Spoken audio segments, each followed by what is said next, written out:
कल मैं दुकान से जल्दी चला आया। आमतौर पर रात में 10 बजे के बाद आता हूँ। कल 8 बजे ही चला आया। सोचा था घर जाकर थोड़ी देर पत्नी से बात करूंगा, फिर कहूंगा कि नहीं, बाहर खाना खाने चलते हैं। बहुत साल पहले हम ऐसा करते थे। घर आया तो पत्नी टीवी देख रही थी। मुझे लगा कि जब तक वो यह वाला सीरियल देख रही है, मैं कंप्यूटर पर कुछ मेल चेक कर लेता हूँ। मैं मेल चेक करने लगा। कुछ देर बाद पत्नी चाय लेकर आई तो मैं चाय पीता हुआ दुकान का काम करने लगा।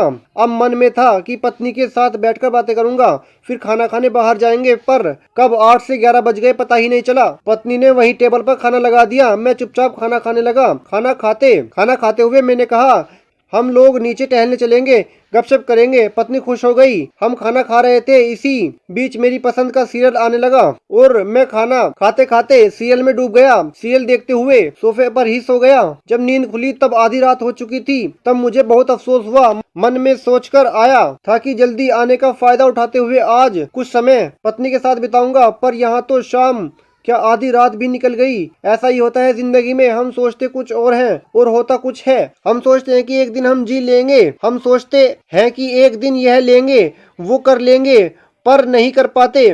आधी रात को सोफे से उठा, हाथ मुंह धोकर बिस्तर पर आया तो पत्नी सारे दिन के काम में थकी हुई सो गई थी। मैं चुपचाप बेडरूम में कुर्सी पर बैठकर सोचने लगा।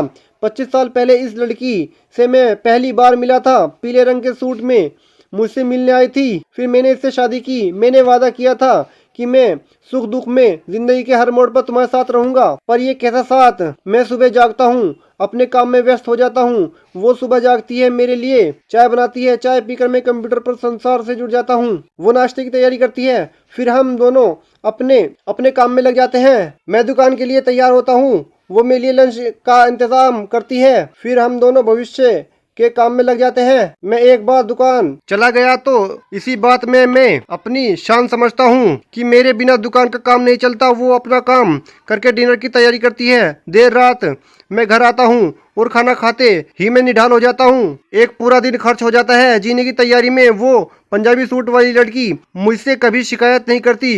क्यों नहीं करती मैं नहीं जानता, पर मुझे खुद से शिकायत है। आदमी जिसे सबसे ज्यादा प्यार करता है उसी की परवाह सबसे कम करता है।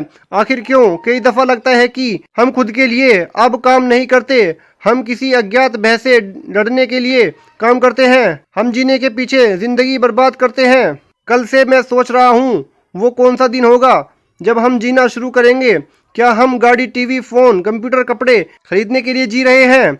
मैं तो सोच ही रहा हूँ। आप भी सोचिए कि जिंदगी बहुत छोटी है, उसे यूं जाया मत कीजिए। अपने प्यार को पहचानिए, उसके साथ समय बिताइए जिसने अपने माँ बाप, भाई बहन, सगे संबंधी को छोड़कर आपसे रिश्ता जोड़कर आपके सुख दुख में शामिल होने का वादा किया। उसके सुख दुख को पूछिए तो सही। एक दिन अफसोस करने से बेहतर है सच को आज ही समझ लेना कि जिंदगी मुट्ठी में रेत की तरह होती है। कब मुट्ठी से वो निकल जाएगी पता भी नहीं चलेगा।